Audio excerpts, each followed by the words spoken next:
My mother-in-law tried to destroy my marriage. She succeeded, just not in the way she planned. She told me very calmly over a cup of tea that she would end my marriage. Not in those exact words, but that's exactly what she meant. She said, "He'll see the truth eventually, give it time." I smiled at her. I said nothing because I already knew something she didn't. My marriage was going to end, just not the way she thought, and not to the person she thought it would end for. I'm going to tell you this story exactly as it happened. No exaggeration, no villain for the sake of drama, just a woman who wanted control, a son who couldn't see it, and a daughter-in-law, me, who spent 3 years trying to hold something together that was never mine to fix. By the end of this, you'll understand exactly what I mean when I say she got what she wanted, just not in the way she planned. My husband's name is Daniel. I met him at 26. He was kind, funny, a little messy, deeply loyal, the kind of person who remembered small details about you that you didn't think anyone noticed. We dated for 2 years. Got married at 29. I knew going in that his mother, Alina, was a strong presence in his life. Daniel's father had left when he was 12. Alina raised him alone, worked 2 jobs, sacrificed enormously. I respected that. I genuinely did. I told myself, of course she's protective. Of course it'll take time for her to trust me. I did not understand at 29 what I was walking into. The first year of marriage, Alina was polite. Distant but polite. She called Daniel every single day, sometimes twice. She had opinions about everything, where we should live, how we should spend money, what kind of doctor I should see, why I cooked dinner that way instead of her way. Small things. I told myself they were small things, but small things repeated daily for years are not small, they are erosion. By year 2 the comments got sharper. She would say things to Daniel, not to me directly, always through him, like, "I just worry she doesn't understand what real commitment looks like. I raised you better than to let someone speak to you that way." About completely normal disagreements Daniel and I had, the kind every couple has.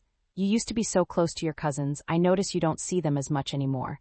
Implying, without saying it, that I was isolating him. None of it was true, but repetition doesn't need truth, it just needs time. I want to pause here and tell you something important. I never once asked Daniel to choose between me and his mother. I never demanded he cut her off, limit her calls, or defend me in every conversation. I understood deeply that a son's relationship with his mother is sacred, complicated, and not mine to dismantle. What I asked for, the only thing I ever asked for, was space to exist as his wife without being treated as a threat. That request apparently was too much. By year 3, things had escalated in ways I couldn't ignore. Alina started showing up unannounced. She had a key to our house. Daniel had given it to her for emergencies before we were even married, and somehow that key never came back.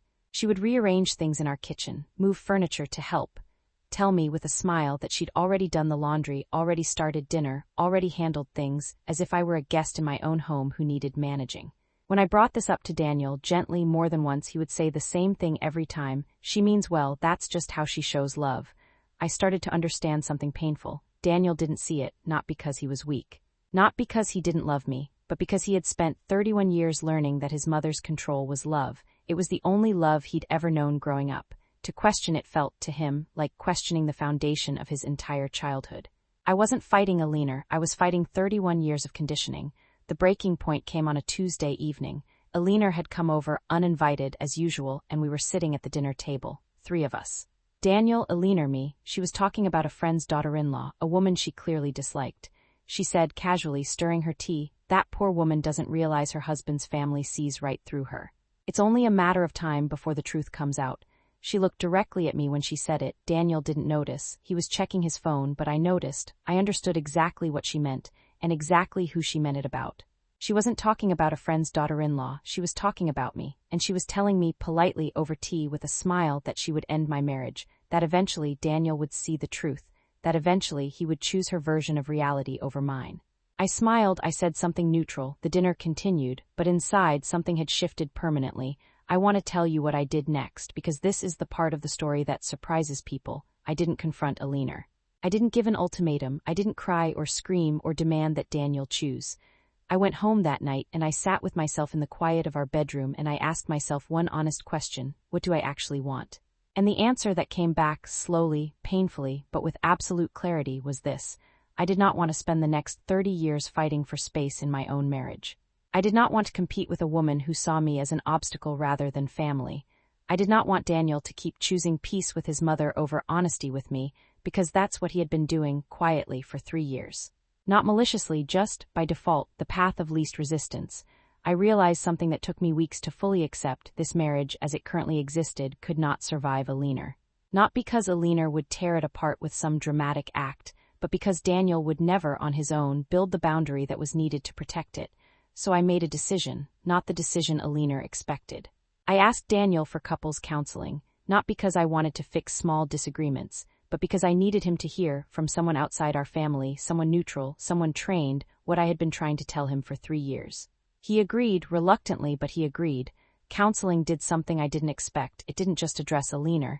It uncovered something underneath all of it, a pattern in Daniel himself. A man who had spent his entire life avoiding conflict with the one person who raised him alone, who sacrificed for him, who he felt eternally indebted to. That avoidance had bled into everything. Not just his relationship with his mother, his relationship with me. He avoided hard conversations. He smoothed things over instead of solving them. He told me what I wanted to hear in the moment and then quietly did nothing to change the underlying behavior. The therapist asked him a question in our 4th session that I will never forget. She said, "Daniel, when you imagine standing up to your mother, what do you feel?" He was quiet for a long time. Then he said, "I feel like I'm 12 years old again, like if I make her angry, she'll leave too." That was the moment everything became clear. Daniel wasn't choosing his mother over me out of love for her. He was choosing her out of fear. A fear that had nothing to do with adult logic. A fear rooted in a 12-year-old boy who watched his father walk out the door and decided, somewhere deep inside himself, that he could never risk losing the one parent who stayed. Alina wasn't just his mother. She was, in his nervous system, the proof that love could disappear if he wasn't careful enough. That's not something you fix with one conversation. That's something you fix with years of work. The question was, did he want to do that work? For a while it seemed like he did. He started setting small boundaries, asked Alina to call before coming over, told her gently that some decisions in our household were between him and me. Alina did not take this well. She cried. She accused me of turning her son against her. She told extended family that I was controlling, that I was isolating Daniel, that I didn't appreciate everything she'd sacrificed. And here is where the story takes its turn. Because Daniel, faced with his mother's tears, faced with the oldest fear he carried, slowly, quietly began retreating. The boundaries softened. The calls before visiting stopped mattering. The small decisions became hers again. 6 months of progress unwound in about 6 weeks. I want to be honest with you about something. I didn't leave because I stopped loving Daniel. I left because I finally understood that loving him wasn't the problem. The problem was that staying meant accepting a marriage where I would always come second to a fear he wasn't ready to face. Not because he didn't love me enough, but because some wounds are deeper than love alone can heal. They need work and choice and consistency. And he wasn't, at that point in his life, able to give that. I told him on a quiet Sunday morning that I wanted a divorce. He cried. He asked me to stay. He promised it would be different. I believed that he meant it. I just didn't believe anymore that meaning it was enough. Here is the part of the story Alina never saw coming. She thought for 3 years that she was protecting her son from a woman who would replace her.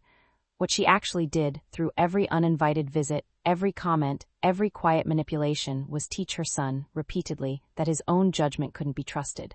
That his wife's needs were always secondary to her comfort. That conflict with her was simply too dangerous to risk. She didn't lose me to another woman, or another fight, or some dramatic betrayal. She lost me because she successfully raised a son who could not protect his marriage from her.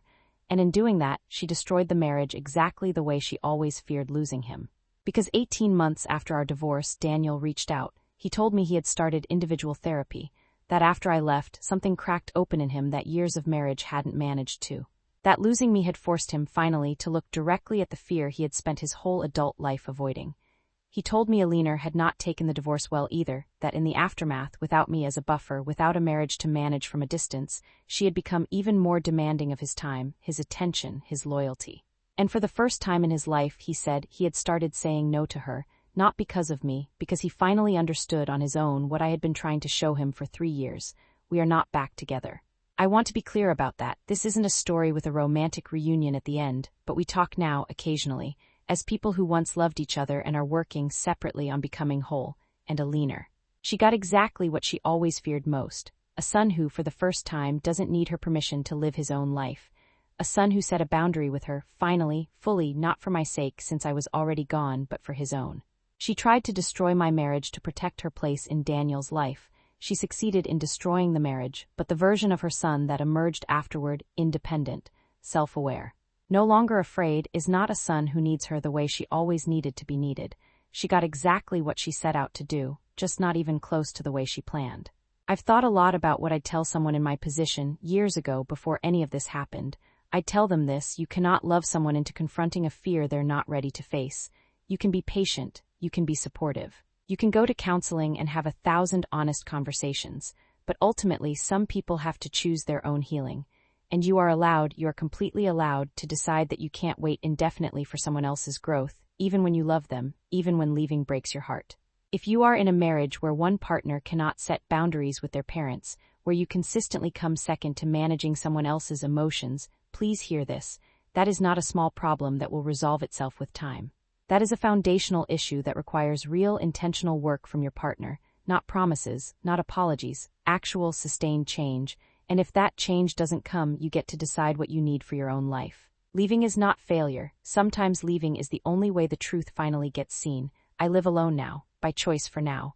I am, for the first time in years, the only person managing my own household, my own decisions, my own peace.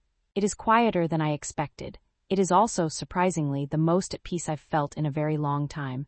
If this story stayed with you, if something about it felt familiar, share it with someone who needs to hear it. Because sometimes the people who try hardest to control an outcome end up creating the exact thing they were trying to prevent. Take care of yourselves, and take care of each other.